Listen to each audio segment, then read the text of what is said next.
ತಿರುಗ್ತಿರೋ ತಲೆಯನ್ನು ಹಿಡ್ಕೊಂಡು ವಿಕ್ರಮ್ ಏನು ಮಾಡ್ತಿದ್ಯಾ, ನೀನು ತಿಳಿತಿದ್ಯಾ ಅಂತ ಗಟ್ಟಿಯಾಗಿ ಕಿರ್ಚಿದ್ಲು ಆರಾಧ್ಯ. ಆರಾಧ್ಯಳ ಮೇಲೆ ಹೋಗ್ತಾ, ಇನ್ನು ಮುಂದೆ ನೀನೇನು ಹೇಳಿದ್ರು ನಾನು ಕೇಳಲ್ಲ ಆರಾಧ್ಯ ಅಂತ ಸಂಪೂರ್ಣವಾಗಿ ಆರಾಧ್ಯಳನ್ನು ಆಕ್ರಮಿಸಿಕೊಳ್ಳೋದಕ್ಕೆ ಶುರು ಮಾಡ್ದ ವಿಕ್ರಮ್. ತನ್ನಿಡೀ ಮೈಯನ್ನು ಸವರ್ತಾ ತನ್ನನ್ನು ಪ್ರಚೋದಿಸ್ತಿದ್ದ ವಿಕ್ರಮ್ ಕೈಗಳನ್ನ ತಳ್ಳಲಾಗದೆ ಅಮರ್ಗಾಗಿ ಗಟ್ಟಿಯಾಗಿ ಅಳ್ತಾ, ಅಧಿರಾಜ್ ಪ್ಲೀಸ್ ನನ್ನ ಬದುಕಿಸು ಅಧಿರಾಜ್ ಅಂತ ಕನ್ವರಿಸ್ತಾನೆ ಇದ್ದಾಳೆ. ಆದರೆ ಆರಾಧ್ಯಳ ಕನವರಿಕೆಯನ್ನು ಸ್ವಲ್ಪವೂ ಲೆಕ್ಕಿಸ್ದ ವಿಕ್ರಮ್ ಆಕೆ ಮೇಲೆ ಅತ್ಯಾಚಾರ ಮಾಡೋದಕ್ಕೆ ಪ್ರಯತ್ನಿಸ್ತಾ ಮೈಯಲ್ಲಿ ಹಲ್ಲಿನ ಗಾಯಗಳಿಂದ ತುಂಬಿಸ್ತಿದ್ದಾನೆ. ಒತ್ತಡವನ್ನು ತಡ್ಕೊಳ್ಳಲಾಗದ ಆರಾಧ್ಯ ಪ್ರಜ್ಞೆ ಕಳ್ಕೊಂಡ್ಲು. ತನಗೇನು ನಡೀತಿದೆ ಅಂತ ಕೂಡ ತಿಳಿಯದ ಪರಿಸ್ಥಿತಿಯಲ್ಲಿ ಉಳಿದು ಹೋದ್ಲು. ಗ್ಲಾಸ್ ವಿಲ್ಲ ಎದುರುಗಡೆ ಇರೋ ರೂಮ್ನಿಂದ ಆರಾಧ್ಯ ಜೋರಾಗಿ ಕೆರ್ಚಿದ್ರಿಂದ ಅಮರ್ ತಕ್ಷಣ ಎಚ್ಚೆತ್ಕೊಳ್ತಾ ಸ್ಟೀರಿಲ ಕಡೆ ನೋಡಿ ಔಟ್ ಹೌಸ್ ಎಲ್ಲಿದೆ ಅಂತ ಕೇಳ್ದ. ಅವಳು ಕೈ ತೋರಿಸ್ತಿದ್ದಂತೆ ವೇಗವಾಗಿ ಅತ್ತ ಕಡೆ ಓಡ್ ಹೋದ ಅಧಿರಾಜ್. ರೂಮ್ ಹತ್ರ ಹೋಗ್ತಿದ್ದಂತೆ ಅದು ತಳ್ಳಿದ್ರು ಬರದೇ ಇದ್ದಾಗ ತನ್ನಿಡೀ ಶಕ್ತಿನ ಉಪಯೋಗಿಸಿ ಒಂದೇ ಒದೆ ಒದ್ದ. ಆರಾಧ್ಯ ಇದ್ದ ರೂಮಿನ ಬಾಗಿಲು ದಡಾರ್ ಅಂತ ಒಂದೇ ಬಾರಿ ಶಬ್ದ ಮಾಡ್ತಾ ತೆರೆದುಕೊಂತು. ಅಧಿರಾಜ್ ಬಾಗಿಲು ತೆರೆಯೋ ಸಮಯಕ್ಕೆ ಆರಾಧ್ಯಳನ್ನು ವಿಕ್ರಮ್ ತನ್ನ ವಶಪಡಿಸ್ಕೊಳ್ಳೋದಕ್ಕೆ ಹೋಗ್ತಿರೋದು ನೋಡಿ ಅಧಿರಾಜ್ನ ಕಣ್ಣುಗಳು ಗೆಂಡದಂತಾದವು. ಅವನ ಮುಖ ಸಿಟ್ಟಿನಿಂದ ಕೆಂಪಗಾಗಿ ಕಣ್ಣುಗಳಿಂದ ಕಿಡಿಗಳು ಉದುರುತ್ತಿರುವಂತಿತ್ತು. ತಕ್ಷಣ ಕೋಪದಿಂದ ವಿಕ್ರಮ್ ಕೈಯಿಂದ ಆರಾಧ್ಯಳನ್ನು ಬಿಡಿಸಿ ಅವನ ಕಾಲಿನಿಂದ ಗಟ್ಟಿಯಾಗಿ ಒದ್ದ ಅಧಿರಾಜ್. ಕೋಪದಿಂದ ಒದ್ದ ಅಧಿರಾಜ್ ಪೆಟ್ಟಿಗೆ ವಿಕ್ರಮ್ ಒಂದೇ ಬಾರಿ ಗಾಳಿಯಲ್ಲಿ ತೇಲಿ ಗೋಡೆ ಗುದ್ಕೊಂಡು ಭಾರೀ ಶಬ್ದದೊಂದಿಗೆ ಕೆಳಗೆ ಬಿದ್ದ. ಹಠಾತ್ತಾಗಿ ನಡೆದ ಆ ದಾಳಿಗೆ ವಿಕ್ರಮ್ ಬಾಯಿಂದ ರಕ್ತ ಕಕ್ಕುತ್ತಾ ಗಟ್ಟಿಯಾಗಿ ಕೆಮ್ತಾ ಎದ್ದು ಕೂತ. ಎಷ್ಟು ಧೈರ್ಯ ಇದ್ದರೆ ನಾನು ಬೇಬಿನ ಮುಟ್ಟೋದಕ್ಕೆ ನೋಡ್ತೀಯಾ ಅಂತ ಕೋಪದಿಂದ ಕೇಳ್ದ ಅಧಿರಾಜ್. ಅಧಿರಾಜ್ನ ನೋಡ್ತಿದ್ದ ವಿಕ್ರಮ್ಗೆ ಅವನೊಬ್ಬ ರಾಕ್ಷಸನಂತ ಕಾಣಿಸ್ತಿದ್ರೆ ತನ್ನ ಹೆದರಿಕೆನೆಲ್ಲ ಅದುಮಿಟ್ಕೊಂಡು ನಿಜಕ್ಕೂ ಏನಾಯಿತು ಅಂದರೆ ಅವನ ಬಾಯಿ ತೆರೆದು ಕಷ್ಟಪಟ್ಟು ಮಾತಾಡೋದಕ್ಕೆ ಪ್ರಯತ್ನಿಸ್ತಿದ್ರೆ ವಿಕ್ರಮ್ನ ವಿಪರೀತ ಕೋಪದಿಂದ ನೋಡ್ತಾ ಅವನ್ನ ಹಿಡಿದು ಮೈಯೆಲ್ಲ ರಕ್ತಮಯವಾಗುವಂದು ಹೊಡೆದ ಅಧಿರಾಜ್. ಒಬ್ಬ ರಾಕ್ಷಸನಂತೆ ವಿಕ್ರಮ್ ಮೇಲೆ ದಾಳಿ ಮಾಡ್ತಿದ್ದ ಅಧಿರಾಜ್ ಕಾರ್ ಮ್ಯಾನ್ಷನ್ಗೆ ಬರಾಗಲಿ ಆರಾಧ್ಯಳನ್ನ ಎತ್ಕೊಂಡು ರೂಮ್ ಕರ್ಕೊಂಡು ಹೋಗಿ ಆಕೆ ಬಟ್ಟೆ ಬದಲಾಯಿಸಿ ಬೆಡ್ ಮೇಲೆ ಮಲಗಿಸ್ದ. ಅಷ್ಟುವರೆಗೂ ಡ್ರಗ್ಸ್ ಪ್ರಭಾವ ಕಡಿಮೆ ಆಗೋದ ಕಾರಣ ಮಂಚದ ಮೇಲೆ ಹತ್ತಿತ್ತ ಹೊರಳಾಡ್ತಾನೆ ಇದ್ಲು ಆರಾಧ್ಯ. ಪಕ್ಕದಲ್ಲಿದ್ದ ಸೋಫಾದಲ್ಲಿ ಕೂತು ಬೇಸರದಿಂದ ಅವಳ ಕಡೆ ನೋಡ್ತಾ ಕೂತಿದ್ದ ಅಧಿರಾಜ್. ಮತ್ತು ಆರಾಧ್ಯ ನೋವಿನಲ್ಲಿ ಅಧಿರಾಜ್ ಸಮಯ ಹೇಗೆ ಕಳೆದು ಹೋಯಿತು ಅಂತ ಕೂಡ ತಿಳಿಲಿಲ್ಲ. ಬೆಳಿಗ್ಗೆ ಕಣ್ತೆರೆದ ಆರಾಧ್ಯ ತಾನು ಎಲ್ಲಿದ್ದೀನಿ ಅಂತ ಗಮನಿಸ್ತಿದ್ದಂತೆ ತಕ್ಷಣ ಹೆದರಿಕೆಯಿಂದ ಎದ್ದು ಕೂತ್ಲು. ಪಾರ್ಟಿಗೆ ಹೋದ ತಾನು ಮ್ಯಾನ್ಷನ್ಗೆ ಹೇಗೆ ಬಂದೆ ಅಂತ ತಿಳಿಯದೆ ಸುರಿತಿದ್ದ ಬೆವರನ್ನು ಒರೆಸ್ಕೊಳ್ತಾ ಏನು ನಡೀತು ಅಂತ ಯೋಚಿಸ್ತಿದ್ದ ಆರಾಧ್ಯಗೆ ತಲೆ ಹೊಡೆದು ಹೋಗುವಷ್ಟು ತಲೆನೋವು ಬರ್ತಿತ್ತು. ಗಟ್ಟಿಯಾಗಿ ಎರಡು ಕೈಗಳಿಂದ ತಲೆಯನ್ನು ಹಿಡಿದು ಅಲುಗಾಡಿಸ್ತಾ ನಿಜಕ್ಕೂ ಏನು ನಡೀತು ಅಂತ ನೆನಪು ಮಾಡ್ಕೊಳ್ಳೋದಕ್ಕೆ ಪ್ರಯತ್ನಿಸುತ್ತಿದ್ದರೆ ಇನ್ನು ರಾತ್ರಿ ನಡೆದ ಘಟನೆ. ಅವನು ಕುಡಿತಾ ಇದ್ದರೆ ಅಲ್ಲಿದ್ದವರೆಲ್ಲ ಹೆದರಿಕೆಯಿಂದ ಒಂದು ಹೆಜ್ಜೆ ಇಟ್ಬಿಟ್ರು. ದಾಸ್ ಕೂಡ ಅಧಿರಾಜ್ನ ತಡೆಯೋ ಪ್ರಯತ್ನ ಮಾಡಿರಲಿಲ್ಲ. ಅಧಿರಾಜ್ ವಿಕ್ರಮ್ನ ಹೊಡೆದು ನೆಲದ ಮೇಲೆ ಕಿಡಿವೆ ಅಲ್ಲೇ ಆರಾಧ್ಯಳನ್ನ ಎತ್ಕೊಂಡು ಹೊರ ಕರ್ಕೊಂಡು ಬಂದ. ಅಧಿರಾಜ್ ಅವಳನ್ನ ಎತ್ಕೊಂಡು ಕಾರ್ನಲ್ಲಿ ಕೂರಿಸ್ತಿದ್ದಂತೆ ಸ್ವಲ್ಪ ಪ್ರಜ್ಞೆ ತಿಳಿತಿದ್ದ ಆರಾಧ್ಯಗೆ ತನ್ನನ್ನು ಹಿಡ್ಕೊಂಡಿದ್ದ ಆತ ವಿಕ್ರಮ್ ಅಂತ ಅಂದ್ಕೊಂಡು ವಿಕ್ರಮ್ ಅಂತ ಕನ್ವರ್ಸಿದ್ಲು ಆರಾಧ್ಯ ಬಾಯಿಂದ ವಿಕ್ರಮ್ ಅನ್ನೋ ಹೆಸರು ಬರ್ತಿದ್ದಂತೆ ಆರಾಧ್ಯಕ್ಕೆ ತಿಳಿದೇ ಇದೆಲ್ಲ ನಡೆದು ಹೋಯ್ತಾ ಅಂತ ಅಂದ್ಕೊಂಡ ಅಧಿರಾಜ್ ಅವಳನ್ನ ತಪ್ಪು ತಿಳ್ಕೊಂಡ. ಅಲ್ಲಿವರೆಗೂ ಆರಾಧ್ಯಳಿಗೆ ತಿಳಿಯದೇ ಇದೆಲ್ಲ ನಡೀತಿದೆಯೇನೋ ಅನ್ನೋ ಒಂದು ಸಣ್ಣ ಆಸೆಯಿಂದಿದ್ದ ಅಧಿರಾಜ್ ಅವಳು ವಿಕ್ರಮ್ ಹೆಸರು ಹೇಳ್ತಿದ್ದಂತೆ ಇದ್ದ ಸಣ್ಣ ಆಸೆ ಕೂಡ ಸತ್ತು ಹೋಗುವಂಥ ಕಲ್ಲಿನ ವಿಗ್ರಹದಂತೆ ಬದಲಾಗಿ ಹೋದ. ಕಣ್ಗಳಲ್ಲಿ ಕೋಪ, ಎದೆಯಲ್ಲಿ ನೋವು ಯಾರಿಗೂ ಹೇಳಿಕೊಳ್ಳಲಾಗದ ಅವನು ಗಂಭೀರವಾಗಿ ಹಾಗೆ ಬಿಗಿದುಕೊಂಡು ಹೋದ.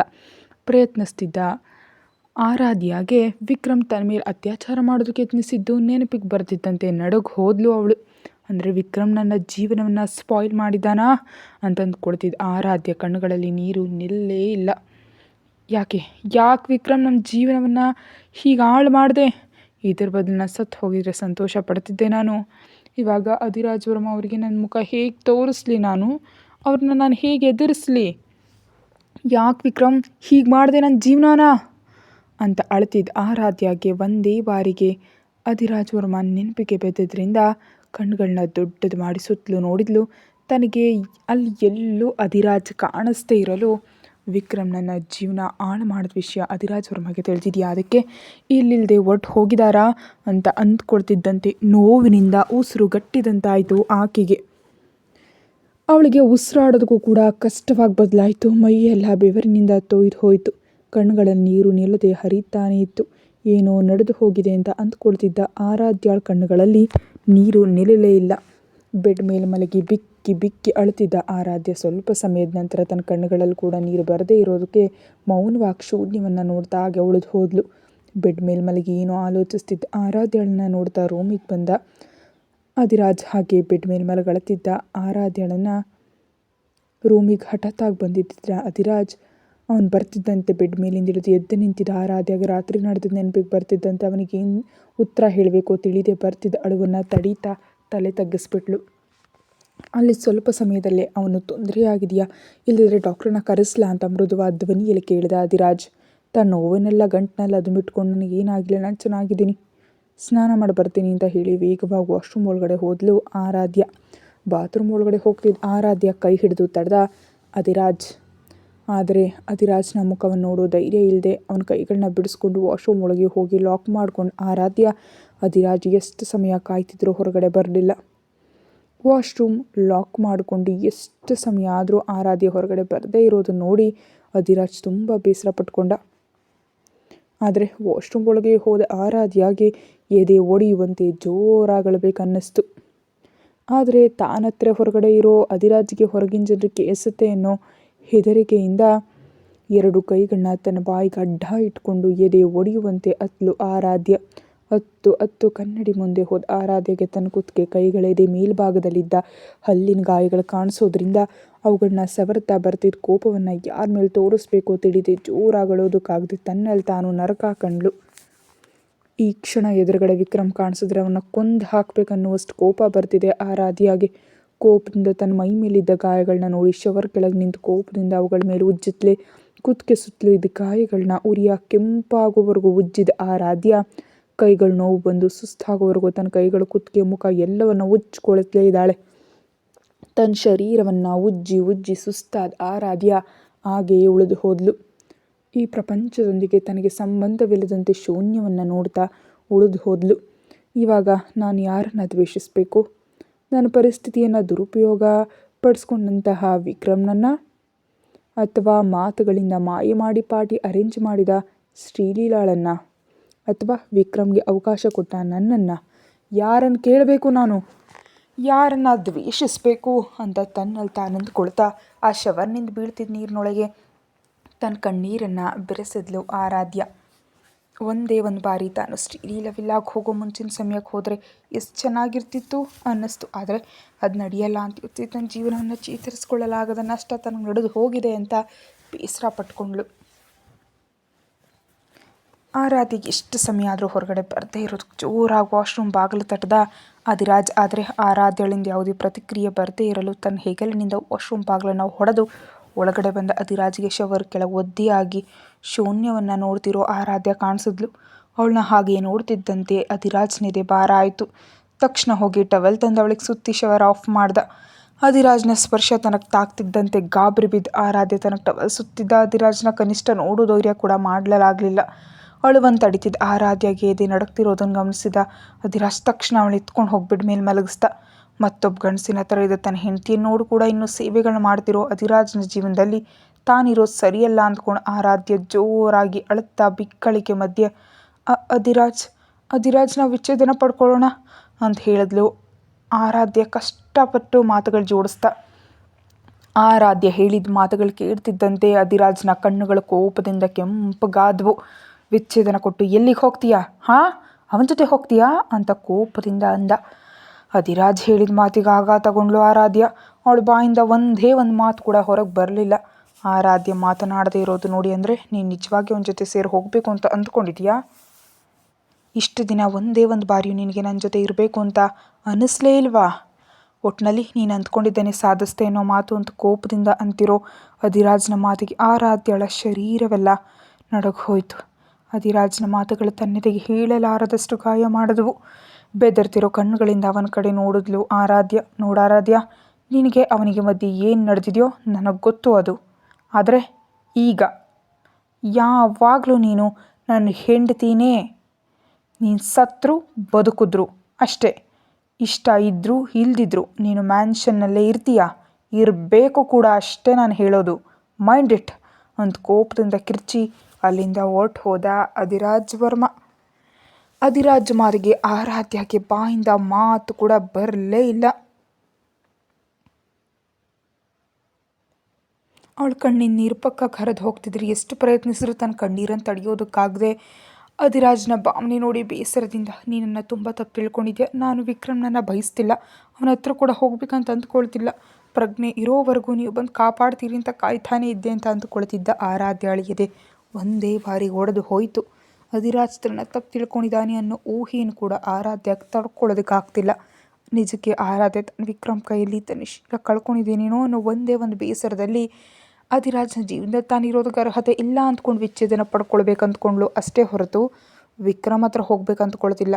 ಆ ಆಲೋಚನೆಗಳ ಮಧ್ಯೆ ಡ್ರಗ್ಸ್ ಪ್ರಭಾವ ಇನ್ನೂ ಕಡಿಮೆ ಆಗದ ಕಾರಣ ಗಾಢ ನಿದ್ರೆಗೆ ಜಾರು ಹೋದ್ಲು ಆರಾಧ್ಯ. ಆ ನಿದ್ರೆಯಲ್ಲಿ ಅವಳಿಗೆ ಸಮಾಧಾನ ಸಿಕ್ತು. ಎಚ್ಚರವಾಗಿರೋ ಸಮಯ ನರಕ ಕಂಡು ಆರಾಧ್ಯ ನಿದ್ರೆ ಹೋದ ಸಮಯ ಸ್ವಲ್ಪ ಆದರೂ ಪ್ರಶಾಂತವಾದ ಸಮಯವನ್ನು ಕಳೆದ್ಲು. ಕಣ್ತೆರೆದು ತನಗೆದುರಾಗೋ ಅಧಿರಾಜ್ನ ಮುಖ, ತನ್ನನ್ನು ಅಸಹ್ಯವಾಗಿ ನೋಡೋ ಪ್ರಪಂಚವನ್ನು ತಿಳ್ಕೊಂಡು ಆರಾಧ್ಯ ತುಂಬ ಬೇಸರ ಪಡ್ತಾಳೆ. ಎಷ್ಟು ಸಮಯ ನಿದ್ರೆ ಮಾಡಿದ್ಲು ಕೂಡ ತಿಳಿಯದೆ ಆರಾಧ್ಯ ಎಚ್ಚರಗೊಂಡು ನೋಡೋಷ್ಟರಲ್ಲೇ ಸುತ್ತಲೂ ಕತ್ತಲೆ ಕಾಣಿಸ್ತು. ಸಮಯ ನೋಡಿದ ಆರಾಧ್ಯಗೆ ರಾತ್ರಿ 8 ಆಗಿರೋದು ಕಾಣಿಸೋದ್ರಿಂದ ಬೆಳಗ್ಗಿನಿಂದ ಮಲಗೇ ಇದ್ದೀನಿ, ಮತ್ತೆ ಅಧಿರಾಜ್ನ ಎಬ್ಬಿಸ್ಬೇಕಿತ್ತಿಲ್ಲ, ರೂಮಿಗೆ ಬರಲಿಲ್ವಾ ಅಂತ ಅಂದ್ಕೊಳ್ತಾ ಅಧಿರಾಜ್ ಏನಾದರೂ ವಾಶ್ರೂಮ್ನಲ್ಲಿದ್ದಾನೋ ಏನೋ ಅಂತ ಸುತ್ತಲೂ ನೋಡಿದ್ಲು ಆರಾಧ್ಯ. ತನ್ನ ಮೈಮೇಲೆ ಟವಲ್ ಬದಲಿಗೆ ನೈಟ್ ಡ್ರೆಸ್ ಇರೋದು ನೋಡಿ ಅಧಿರಾಜ್ ಬಟ್ಟೆ ಬದಲಾಯಿಸ್ತಾನೆ ಅಂತ ಅಂದ್ಕೊಂಡು ಆರಾಧ್ಯ ಅವನು ಬಂದಿದ್ದಾನೇನೋ ಅಂತ ರೂಮ್ನಿಂದ ಹೊರಗಡೆ ಬಂದು ನೋಡಿದ್ಲು. ಆದರೆ ಇಡೀ ಮನೆ ತುಂಬ ಸೈಲೆಂಟಾಗಿ ಕಾಣಿಸೋದ್ರಿಂದ ಅವಳು ಕೂಡ ಸೈಲೆಂಟಾಗಿ ರೂಮ್ಗೆ ಹೋಗಿ ಕೂತ್ಲು. ಅಧಿರಾಜ್ ಇನ್ನೂ ಮನೆಗೆ ಬರಲಿಲ್ವಾ, ಬಂದರೂ ರೂಮಿಗೆ ಬರಲಿಲ್ವಾ, ಆದರೆ ಮನೆಯಲ್ಲಿ ಯಾರೂ ಕಾಣಿಸ್ತಿಲ್ಲ ಏನು, ಕನಿಷ್ಠ ಸಾವಿತ್ರಿ ಕೂಡ ಕಾಣಿಸ್ತಿಲ್ಲ, ಸುಮಿತ್ ಆದರೂ ಕಾಣಿಸ್ಬೇಕಿತ್ತಲ್ಲ, ಮತ್ತು ಮನೆ ಎಲ್ಲ ಯಾಕಿಷ್ಟು ಸೈಲೆಂಟ್ ಆಗಿಬಿಟ್ಟಿದೆ ಅಂತ ಅಂದ್ಕೊಂಡ್ಲು ಬೇಸರದಿಂದ. ಅಧಿರಾಜ್ ಬಗ್ಗೆ ಆಲೋಚಿಸ್ತಾ ರೂಮಿಗೆ ಬಂದಂಥ ಆರಾಧ್ಯ ಒಂದೇ ದಿನದಲ್ಲಿ ಬದಲಾಗಿ ಹೋದ ತನ್ನ ಜೀವನದ ಬಗ್ಗೆ ಆಲೋಚಿಸ್ತಾ ಅವಳ ಜೀವನದ ಬಗ್ಗೆ ಬೇಸರ ಪಡ್ತಾ ಕಣ್ಣು ಮುಚ್ಕೊಂಡು ಹಾಗೇ ಮಲಗಿದ್ಲು. 1 ಗಂಟೆ ನಂತರ ಸೈಲೆಂಟಾಗಿ ಆ ರೂಮಿಗೆ ಬಂದಳು ಸಾವಿತ್ರಿ. ಯಾರೋ ಆ ರೂಮಿಗೆ ಬಂದಿದ್ದಾರೆ ಅಂದ್ಕೊಂಡು ಆರಾಧ್ಯ ಬಂದಿದ್ದು ಅಧಿರಾಜ್ ಆಗಿರ್ತಾನೆ ಅಂತ ಮೊದಲು ಆತುರ ಪಟ್ಟರು. ನಂತರ ಅವನ್ನ ಹೇಗೆ ಎದುರಿಸ್ಬೇಕು ತಿಳಿದೆ ಕಣ್ಣು ಮುಚ್ಕೊಂಡು ಹಾಗೇ ಮಲಗಿದ್ಲು. ಆರಾಧ್ಯ ಮೇಡಮ್ ಅಂತ ಸಣ್ಣದಾಗಿ ಕರೆದ್ಲು ಸಾವಿತ್ರಿ. ಬಂದಿದ್ದು ಅಧಿರಾಜ್ ಅಲ್ಲ ಸಾವಿತ್ರಿ ಅಂತ ತಿಳಿದು ಬೇಸರಗೊಂಡ ಆರಾಧ್ಯ ಸಾವಿತ್ರಿ ಕರೆದ್ರು ಕಣ್ಣು ತೆರಿಬೇಕನ್ನಿಸ್ತೆ ಹಾಗೆ ಮಲಗಿದ್ಲು. 2-3 ಬಾರಿ ಆರಾಧ್ಯಳನ್ನು ಕರೀತಿದ್ದ ಸಾವಿತ್ರಿ ನಿದ್ರಿಸ್ತಿದ್ದಾರೆ ಅಂದ್ಕೊಂಡು ಬಾಗಿಲಾಕಲಿಂದ ಹೊರಟು ಹೋದ್ಲು. ಸಾವಿತ್ರಿ ಹೊರಟೋದ ನಂತರ ಪ್ರಶಾಂತವಾಗಿ ಉಸಿರು ಬಿಟ್ಟು ಕಣ್ಣು ತೆರೆದಂಥ ಆರಾಧ್ಯ ಅಧಿರಾಜ್ಗ ಕಾಯ್ತಾ ರಾತ್ರಿಯೆಲ್ಲ ನಿದ್ರೆ ಇಲ್ಲದೆ ಎದುರು ನೋಡ್ತಾ ಕಳೆದು ಹಾಕಿದ್ಲು. ಬೆಳಗಾದರೂ ಅಧಿರಾಜ್ ಬರದೇ ಇರೋದಕ್ಕೆ ಅಧಿರಾಜ್ ಎಲ್ಲಿದ್ದಾನೆ, ಅವ್ನು ನಿಜಕ್ಕೂ ಎಲ್ಲಿಗೆ ಹೋದರೂ ಸರಿ, ನನಗೆ ಹೇಳದೆ ಹೋಗ್ತಿರ್ಲಿಲ್ವಲ್ಲ, ನಾನು ಈ ಪರಿಸ್ಥಿತಿಯಲ್ಲಿ ಇದ್ದೇನೆ ಅಂತ ತಿಳಿದಿದ್ರು ಬಿಟ್ಟು ಹೋಗಿದ್ದಾನೆ ಅಂದರೆ ಖಂಡಿತವಾಗಿಯೂ ಅವ್ರು ನನ್ನನ್ನು ಅವಾಯ್ಡ್ ಮಾಡ್ತಿದ್ದಾರಾ ಅಂತ ಅಂದ್ಕೊಂಡಂಥ ಆರಾಧ್ಯ ಮತ್ತು ರೂಮ್ ಬಾಗಿಲು ತೆರೆಯೋದ್ರೊಂದಿಗೆ ಒಳಗಡೆ ಗಾಬರಿಯಾಗಿ ಬಂದ ಸಾವಿತ್ರಿಯನ್ನು ನೋಡಿ ಏನಾಯಿತು ಅಂತ ಕೇಳಿದ್ಲು ಆರಾಧ್ಯ.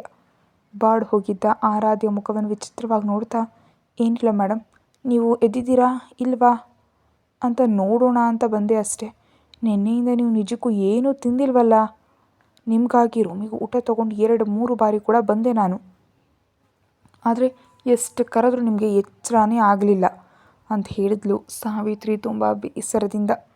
ಸಾವಿತ್ರಿ ಮಾತುಗಳು ಸ್ವಲ್ಪ ಸೈಲೆಂಟ್ ಆಗಿದ್ದ ಆರಾಧ್ಯ, ಸಾವಿತ್ರಿ ನನಗೆ ಈ ರೂಮ್ನಲ್ಲಿರೋದಕ್ಕೆ ಸ್ವಲ್ಪ ತೊಂದರೆ ಆಗಿದೆ, ನನಗಾಗಿ ಬೇರೆ ಏನಾದರೂ ರೂಮ್ ನೋಡ್ತೀಯಾ ಅಂತ ಕೇಳಿದ್ಲು ಆರಾಧ್ಯ. ಅವಳ ಮಾತಿಗೆ ಅಯೋಮಯವಾಗಿ ಇನ್ನೊಂದು ರೂಮಾ ಯಾಕೆ ಅಂತ ಕೇಳಿದ್ಲು ಹೆದರಿಕೆಯಿಂದ ಸಾವಿತ್ರಿ. ಏನು ಹೇಳಬೇಕು ತಿಳಿದೆ, ಅದು ಅಧಿರಾಜ್ಗೆ ಆಫೀಸ್ನಲ್ಲಿ ತುಂಬ ಹೆಚ್ಚು ಕೆಲಸ ಇರುತ್ತಲ್ಲ, ನೈಟ್ ಟೈಮ್ ಕೂಡ ಕೆಲಸ ಮಾಡ್ಕೊಳ್ತಿದ್ದಾರಲ್ವ, ನಾನು ಇಲ್ಲಿ ಮಲಗಿದ್ರೆ ಇಬ್ಬರಿಗೂ ಡಿಸ್ಟರ್ಬೆನ್ಸ್ ಆಗಿರುತ್ತಲ್ಲ, ಅದಕ್ಕೆ ನಾನು ಮುಂಚೆ ಇದು ರೂಮ್ನಲ್ಲಿ ಮಲಗಬೇಕಂತ ಅಂದ್ಕೊಂಡಿದ್ದೀನಿ ಅಂತ ಸ್ವಲ್ಪ ತೊಂದರೆಯಾಗಿ ಹೇಳಿದ್ಲು ಆರಾಧ್ಯ. ಅವಳ ಮಾತುಗಳಿಗೆ ಸಾವಿತ್ರಿ ಸಣ್ಣದಾಗಿ ನಕ್ಕು. ಹಾಗಾದರೆ ನೀವು ಆ ರೂಮ್ಗೆ ಹೋಗೋ ಅವಶ್ಯಕತೆ ಇಲ್ಲ ಮೇಡಮ್, ನಿನ್ನೆ ನೈಟ್ ಅಧಿರಾಜ್ ಸರ್ ಅಲ್ಲೇ ಮಲಗಿದ್ರು ಅಂತ ಹೇಳಿದ್ರು ಸಾವಿತ್ರಿ. ಸಾವಿತ್ರಿ ಹೇಳಿದನ್ನು ಕೇಳಿದ ತಕ್ಷಣ ಆಶ್ಚರ್ಯಪಟ್ಟಳು ಆರಾಧ್ಯ. ಓ, ನೀನು ಹೇಳಿ ನಿಜವೇನಾ, ಮಲಗಿದ್ನಾ ಅಂತ ನಂಬಲಾಗದಂತ ಕೇಳಿದ್ಲು ಆರಾಧ್ಯ. ಹೌದು ಮೇಡಮ್, ಮುಂಜಾನೆ ಎಲ್ಲೋ ಹೊರಟೋದ್ರು ಅಂತ ಹೇಳಿದ್ಲು ಸಾವಿತ್ರಿ. ಸಾವಿತ್ರಿ ಮಾತುಗಳಿಗೆ ಆರಾಧ್ಯ ಇನ್ನೇನು ಮಾತಾಡೋಕ್ಕಾಗಲಿಲ್ಲ. ಸೈಲೆಂಟಾಗಿ ತಲೆ ತಗ್ಸಿ ಅಧಿರಾಜ್ ಬೇಕಂತ ತನ್ನನ್ನು ಅವಾಯ್ಡ್ ಮಾಡ್ತಿದ್ದಾನೆ ಅಂತ ಅಂದ್ಕೊಂಡು ಆರಾಧ್ಯ ಮತ್ತೆ ಆಲೋಚನೆಗೆ ಜಾರು ಹೋದ್ಲು. ನಿನ್ನೆಯಿಂದ ಅಧಿರಾಜ್ ಆರಾಧ್ಯ ನಡವಳಿಕೆಯಲ್ಲಿ ತುಂಬ ವ್ಯತ್ಯಾಸ ಕಾಣಿಸೋದ್ರಿಂದ ಅವರಿಬ್ಬರ ಮಧ್ಯೆ ಏನೋ ನಡೀತಿದೆ ಅಂತ ಸಾವಿತ್ರಿಗೂ ಅರ್ಥ ಆಗಿ ಸ್ವಲ್ಪ ಆತಂಕಪಟ್ಟಳು ಸಾವಿತ್ರಿ. ಕನಿಷ್ಠ ಟಿಫಿನ್ ಕೂಡ ಮಾಡದೆ ಹೊರಟೋದ ಅಧಿರಾಜ್ ಅವನ್ನ ತಡೆದು ಕೇಳುವಷ್ಟು ಸ್ವಾತಂತ್ರ್ಯ ಇಲ್ಲದೇ ಇರೋದ್ರಿಂದ ಸೈಲೆಂಟಾಗಿ ಉಳಿದು ಹೋದ್ಲು ಸಾವಿತ್ರಿ. ಆದರೆ ಇಲ್ಲೂ ಆರಾಧ್ಯ ಕೂಡ ಹಾಗೆ ಕಾಣಿಸೋದ್ರಿಂದ ಅವರಿಬ್ಬರ ಮಧ್ಯೆ ಏನೋ ನಡೆದಿದೆ ಅಂತ ಅಂದ್ಕೊಂಡು ಸಾವಿತ್ರಿ ಮೌನವಾಗಲಿಂದ ಹೊರಟೋದ್ಲು. ಕೆಳಗೆ ಬಂದು ಸಾವಿತ್ರಿಗೆ ಎದುರಾಗಿ ಬಂದು ಸುಮಿತ್, ಮೇಡಮ್ ಎದ್ದಿದ್ದಾರಾ ಅಂತ ಕೇಳಿದ. ಎದ್ದಿದ್ದಾರೆ, ಆದರೆ ಯಾಕೋ ಆರಾಧ್ಯ ಮೇಡಮ್ ತುಂಬ ನೋವಿನಲ್ಲಿರುವಂತ ಅನ್ನಿಸ್ತು ಅಂತ ಬೇಸರದಿಂದ ಹೇಳಿದ್ಲು ಸಾವಿತ್ರಿ. ಆರಾಧ್ಯ ಮತ್ತು ಅಧಿರಾಜ್ರ ನಡವಳಿಕೆ ವ್ಯತ್ಯಾಸವಾಗಿದೆ ಅಂತ ಸುಮಿತ್ ಕೂಡ ಗಮನಿಸಿದ್ದ. ಅದಕ್ಕೆ ಅಷ್ಟು ಆತುರವಾಗಿ ಆರಾಧ್ಯ ಬಗ್ಗೆ ಕೇಳಿದ. ಅವರಿಬ್ಬರು ಮಾತಾಡ್ಕೊಳ್ತಿರುವಾಗಲೇ ಕೆಳಗೆ ಬಂದ ಆರಾಧ್ಯಳನ್ನು ನೋಡಿ ಗುಡ್ ಮಾರ್ನಿಂಗ್ ಮೇಡಮ್ ಅಂತ ವಿಶ್ ಮಾಡ್ದ ಸುಮಿತ್. ಆದರೆ ನಿಜಕ್ಕೂ ಏನೂ ಕೇಳಿಸದ ಹಾಗೆ ಡೈನಿಂಗ್ ರೂಮ್ ಕಡೆ ಹೋದ್ಲು ಆರಾಧ್ಯ. ಹಾಗೆ ಹೋಗ್ತಿದ್ದ ಆರಾಧ್ಯ ಕಡೆ ನೋಡಿ ಒಂದು ನಿಟ್ಟುಸಿರು ಬಿಡ್ತಾ ಮತ್ತೆ ಸುಮಿತ್ನನ್ನು ನೋಡ್ತಾ, ನೋಡಿದೆಯಲ್ಲ ಇದು ಪರಿಸ್ಥಿತಿ ಅಂತ ಹೇಳಿದ್ಲು. ಇವರಿಬ್ಬರು ಇಷ್ಟು ಮುಂಜಾನೆ ಇಷ್ಟು ಬೇಗ ಹೇಳೋದನ್ನ ನಾನು ಎಂದೂ ನೋಡಿಲ್ಲ. ಅತ್ತ ನೋಡು, ಆರಾಧ್ಯ ಮೇಡಮ್ನ ಏನೂ ಕಳ್ಕೊಂಡವರಂತೆ ಹೇಗಿದ್ದಾರೆ. ನಿಜಕ್ಕೂ ಇವರಿಬ್ಬರ ಮಧ್ಯೆ ಏನು ನಡೆದಿದೆ ಅಂತ ಕೇಳಿದ್ರು ಸಾವಿತ್ರಿ ಬೇಸರದಿಂದ ಆರಾಧ್ಯಳನ್ನು ನೋಡ್ತಾ. ಆರಾಧ್ಯ ಅಧಿರಾಜ್ ಮಧ್ಯೆ ಸಣ್ಣ ಪುಟ್ಟ ಜಗಳಗಳು ಯಾವಾಗಲೂ ಇದ್ದದ್ದೇ. ಆರಾಧ್ಯಗೆ ಯಾವಾಗ ಕೋಪ ಬಂದರೂ ಅಧಿರಾಜ್ ತನಗಿಂತ ತಾನೇ ತಗ್ಗಿ ಆರಾಧ್ಯಳನ್ನೇ ಕೂಲ್ ಮಾಡೋದಕ್ಕೆ ಪ್ರಯತ್ನಿಸ್ತಾನೆ. ಆದರೆ ಈ ಬಾರಿ ಅವರಿಬ್ಬರ ಮಧ್ಯೆ ಪರಿಸ್ಥಿತಿ ತುಂಬ ಸೀರಿಯಸ್ ಆಗಿದೆ ಅಂತ ಅವರಿಗೆ ಅನ್ನಿಸ್ತು. ಸುಮಿತ್ ಕೂಡ ಬೆಳಿಗ್ಗೆ ಕೋಪದಿಂದ ಹೋದ. ಅಧಿರಾಜ್ ಮುಖ ನೆನಪು ಮಾಡಿಕೊಂಡು, ಏನೋ ಮತ್ತೆ ನನಗೂ ಗೊತ್ತಿಲ್ಲ, ನಾವು ಅವ್ರನ್ನ ಏನು ನಡೆದಿದೆ ಅಂತ ಕೇಳುವಷ್ಟು ಅರ್ಹತೆ ಇರೋ ವ್ಯಕ್ತಿಗಳಲ್ಲ ಅಂತ ಕೇಳಿದ. ಆದರೆ ಏನು ನಡೆದಿದೆ ಅಂತ ತಿಳ್ಕೊಳ್ಬೇಕು ಅಂದ್ಕೊಂಡು ಸಾವಿತ್ರಿ, ನಾವು ಹೋಗಿ ಒಂದು ಬಾರಿ ದಾಸ್ ಅವ್ರನ್ನ ಕೇಳಿದ್ರೆ ಹೇಗಿರುತ್ತೆ ಅಂದ್ಲು ಅಂತ ಕೇಳಿದ್ಲು ಕಂಗಾಲಾಗಿ. ಆದರೆ ಸುಮಿತ್ ಅದಕ್ಕೆ ಒಪ್ಕೊಳ್ದೆ ಬೇಡ, ಇದು ಸರಿಯಲ್ಲ ಅಂತ ಅಂದ. ಯಾಕೆ ಸರಿಯಲ್ಲ? ಅವರಿಬ್ಬರನ್ನು ನೋಡಿದ್ಯಾ ಹೇಗಿದ್ದಾರೋ? ವಿಷಯ ಏನಂತ ತಿಳಿದ್ರೆ ತಾನೇ ಕನಿಷ್ಠ ನಾವು ಅವರಿಗೆ ನಮ್ಮ ಕೈಲಾದ ಸಹಾಯನಾದರೂ ಮಾಡ್ಬೋದಲ್ವಾ ಅಂತ ಸ್ವಲ್ಪ ಕೋಪದಿಂದ ಕೇಳಿದ್ಲು ಸಾವಿತ್ರಿ. ಸುಮಿತ್ ಕೂಡ ಅಷ್ಟೇ ಕೋಪದಿಂದ ನೋಡ್ತಾ, ಮನೆಯಲ್ಲಿ ಕೆಲಸ ಮಾಡ್ಕೊಳ್ಳೋ ನಿನಗೆ ಅವರಿಬ್ಬರ ಮಧ್ಯೆ ಜಗಳಗಳು ಯಾಕೆ ಅಂತ ದಾಸ್ ಕೇಳಿದ್ರೆ ಏನು ಹೇಳ್ತೀಯ ಉತ್ತರನಾ ಅಂತಂದ ಸುಮಿತ್. ಅವನ ಕೋಪಕ್ಕೆ ತೊಂದರೆ ಪಡತ್ಲೆ. ಜಗಳ ಏನಂತ ತಿಳಿದ್ರೆ ಕನಿಷ್ಠ ಸೊಲ್ಯೂಷನ್ ಏನಾದರೂ ಹೇಳ್ಬೋದಲ್ವಾ, ಅದಕ್ಕೆ ಹಾಗಂದೆ ಅಂತ ಹೇಳ್ತಾ ಇರುವಂತೆ ಹೇಳಿದ್ಲು. ನಿನ್ನ ಉದ್ದೇಶ ನನಗೆ ಅರ್ಥ ಆಯಿತು, ಆದರೆ ಅವರಿಬ್ಬರ ಮಧ್ಯೆ ನಡೆಯೋದು ಮೂರನೇ ವ್ಯಕ್ತಿಗೆ ತಿಳಿಬಾರ್ದು ಅಂದ್ಕೊಳ್ತಿದ್ದಾರೆ. ಹಾಗಿರುವಾಗ ನೀನೇನಂತ ಕೇಳ್ತೀಯಾ? ನಾವೇನಾದರೂ ಅವರ ಮನೆಯಲ್ಲಿ ಕುಟುಂಬ ಸದಸ್ಯರ ತಿಂಗಳ ಸಂಬಳ ಕೆಲಸ ಮಾಡೋರು, ಅದು ನಮ್ಮಿಬ್ಬರಿಗೂ ಸ್ವಲ್ಪ ನೆನಪಿದ್ರೆ ನಮ್ಗೆ ಒಳ್ಳೆಯದು ಅಂತಂದ ಸುಮಿತ್. ಅವನ ಮಾತಿಗ ಸಹನೆಯಿಂದ ಆರಾಧ್ಯ ಮೇಡಮ್ ಅವ್ರನ್ನೂ ಕರ್ಗೋಸೋದಕ್ಕೆ ನೀನು ದಾರಿ ಇಲ್ವಾ ಅಂದ್ಲು ಸಾವಿತ್ರಿ. ಸುಮಿತ್ ದೀರ್ಘವಾಗಿ ಉಸಿರು ತೆಗೆದುಕೊಂಡು ಬಿಡ್ತಾ, ನೋಡೋಣ ಒಂದೆರಡು ದಿನ ನೋಡಿ ಮೆಲ್ಲಗೆ ಏನಾದರೂ ಒಂದು ಯೋಚಿಸೋಣ ಅಂತ ಸಾವಿತ್ರಿಯನ್ನು ಕರ್ಕೊಂಡು ಡೈನಿಂಗ್ ಹಾಲ್ ಕಡೆ ಬಂದ. ಅಲ್ಲಿ ಟಿಫನ್ ತಿಂತ ಅಳ್ತಿದ್ದ ಆರಾಧ್ಯಳನ್ನ ನೋಡಿದ ತಕ್ಷಣ ಶಾಕ್ ಆದ. ಆರಾಧ್ಯ ಕಣ್ಣುಗಳಿಂದ ಸುರಿತಿದ್ದ ನೀರನ್ನು ಕೂಡ ಲೆಕ್ಕಿಸ್ದೆ ಬಾಯಿ ತುಂಬ ಟಿಫಿನ್ ತುಂಬಿಕೊಳ್ತಾ ವಿಚಿತ್ರವಾಗಿ ನಡ್ಕೊಳ್ಳೋದನ್ನು ನೋಡಿ ಅವರಿಬ್ಬರು ತುಂಬ ಶಾಕ್ ಆಗಿಬಿಟ್ರು. ಒಬ್ಬರನ್ನೊಬ್ಬರು ಕಂಗಾಲಾಗಿ ನೋಡಿಕೊಂಡ್ರು. ಆದರೆ ಆರಾಧ್ಯ ಮಾತ್ರ ಅವರಿಬ್ಬರನ್ನು ಲೆಕ್ಕಿಸ್ಕೊಳ್ಳದೆ ಹ್ಯಾಂಡ್ ವಾಶ್ ಮಾಡಿಕೊಂಡು ತನ್ನ ರೂಮಿಗೆ ಬಂದುಬಿಟ್ಲು. ರೂಮಿಗೆ ಬಂದು ಆರಾಧ್ಯ ಏನು ಮಾಡಬೇಕು ತಿಳಿದೆ ಮತ್ತೆ ಆಲೋಚಿಸ್ಲೇ ಮಧ್ಯಾಹ್ನದವರೆಗೂ ಕಳೆದು ಹಾಕಿದ್ಲು. ಲಂಚ್ಗೆ ಕರೆಯೋದು ಬಂದು ಸಾವಿತ್ರಿ ಹೊತ್ತು ಮುಖ ಕಣ್ಣುಗಳು ಬಾತ್ ಹೋಗಿದ್ದ ಆರಾಧ್ಯ ನೋಡಿ ತುಂಬಾ ಬೇಸರ ಪಟ್ಕೊಂಡ್ಳು. ಸೀಲಿಂಗ್ ನೋಡ್ತಿದ್ದ ಆರಾಧ್ಯ ಹತ್ರ ಹೋಗಿ ಬೆಡ್ ಹತ್ರ ಮೊಣಕಾಲೂರಿ ಕೂತು ಆರಾಧ್ಯಳೊಂದಿಗೆ, ಆರಾಧ್ಯ ಮೇಡಮ್, ನಿಮಗೂ ಅಧಿರಾಜ್ ಸರ್ಗೂ ಮಧ್ಯೆ ಏನು ನಡೆದಿದೆಯೋ ನನಗೆ ಗೊತ್ತಿಲ್ಲ, ಆದರೆ ನೀವು ಹೀಗೆ ಬೇಸರ ಪಡ್ತಿದ್ರೆ ನಾನು ನೋಡೋದಕ್ಕಾಗ್ತಾ ಇಲ್ಲ. ಗಂಡ ಹೆಂಡತಿ ಮಧ್ಯೆ ಜಗಳಗಳು ಸಹಜ, ಆದರೆ ಅವುಗಳಿಗಾಗಿ ನೀವಿಬ್ಬರು ಹೀಗಾಗೋದ್ರಿ ಅಂದರೆ ನನಗೆ ನಂಬೋದಕ್ಕೆ ಆಗ್ತಾ ಇಲ್ಲ. ಅನಾವಶ್ಯಕವಾಗಿ ಸರ್ನ ತಪ್ಪು ತಿಳ್ಕೊಂಡು ಅಧಿರಾಜ್ ಅವ್ರ ಬಗ್ಗೆ ಹೆಚ್ಚು ಆಲೋಚಿಸಿ ಮನಸ್ಸು ಹಾಳು ಮಾಡ್ಕೊಳ್ಬೇಡಿ. ಖಂಡಿತವಾಗಿ ಸರ್ ನಿಮ್ಮನ್ನು ಕೂಲ್ ಮಾಡೋದಕ್ಕೆ ಮನೆಗೆ ಬಂದ ತಕ್ಷಣ ಕೇಕನ್ನು ರೆಡಿ ಮಾಡ್ತಾರೆ, ನೋಡ್ತಾ ಇರಿ ಅಂತ ಅವಳನ್ನ ಸಮಾಧಾನ ಪಡಿಸ್ತಾ ಸಣ್ಣದಾಗಿ ತಲೆ ಸವರ್ತಾ ಹೇಳಿದ್ಲು. ಆರಾಧ್ಯ ಕಣ್ಣು ತಿರುಗಿಸಿ ಸಾವಿತ್ರಿ ಕಡೆ ನೋಡಿ, ನಾನು ಯಾವಾಗತ್ತೆ ಅಂತ ಕೇಳ್ತಾ ಇದ್ದಂತೆ ಸಾವಿತ್ರಿ ಹೆದರಿಕೆಯಿಂದ ಎದ್ದು ನಿಂತಳು. ಆರಾಧ್ಯ ಮಾತು ನೋಟ ಎಲ್ಲವೂ ವ್ಯತ್ಯಾಸವಾಗಿ ಕಾಣಿಸ್ತಿದ್ರೆ ಆರಾಧ್ಯಳಿಗೆ ಏನಾಗಿದೆಯೋ ಅಂತ ಹೆದರ್ತಾ ಆರಾಧ್ಯ ಮೇಡಮ್ ಅಂತ ಕರೆದ್ಲು ಸಾವಿತ್ರಿ. ಆದರೆ ಆರಾಧ್ಯ ಅವಳನ್ನ ಲೆಕ್ಕಿಸ್ಕೊಳ್ದೆ ನನ್ನ ಮನಸ್ಸು ಮುರಿದು ಹಾಕಿದ ಅಂತ ಹಾಗೆ ಸೀಲಿಂಗ್ ಕಡೆ ನೋಡುತ್ತಲೇ ಇದ್ದಾಳೆ. ಅವಳು ಯಾರ ಬಗ್ಗೆ ಮಾತಾಡ್ತಿದ್ದಾಳೋ ಸಾವಿತ್ರಿಗೆ ಅರ್ಥ ಆಯಿತು. ಹಾಗೆ ಆರಾಧ್ಯ ಮೆಂಟಲಾಗಿ ಕೂಡ ತುಂಬ ಸ್ಟ್ರಗಲ್ ಆಗ್ತಿದ್ದಾಳೆ ಅಂತ ತಿಳಿದು ಹೀಗೆ ಬಿಟ್ಟರೆ ಒಳ್ಳೆಯದಲ್ಲ ಅಂದ್ಕೊಂಡ್ಳು. ಆದರೆ ಅವಳು ಮಾತನಾಡಲಾಗದೆ ನೀವು ಹೋಗಿ ನಾನು ಬರ್ತೀನಿ ಅಂತ ಇನ್ನೇನು ಮಾತಾಡುವಂತಿಲ್ಲ ಅನ್ನುವಂತೆ ಕಣ್ಣು ಮುಚ್ಕೊಂಡ್ಳು. ಆರಾಧ್ಯ ನೋವು ತನ್ನ ಮನಸ್ಸಿಗೆ ತಾಕ್ತಿದ್ರು ಅನಿವಾರ್ಯವಾಗಿ ಅಲ್ಲಿಂದ ಹೊರಟು ಹೋದ್ಲು ಸಾವಿತ್ರಿ. ಕತೆ ಮುಂದುವರಿಯುತ್ತೆ. ಹೆಚ್ಚಿನ ವೀಡಿಯೋಗಾಗಿ ಮೆಂಬರ್ಶಿಪ್ ತೊಗೊಂಡು ವಿಡಿಯೋ ನೋಡಿ. Thank you.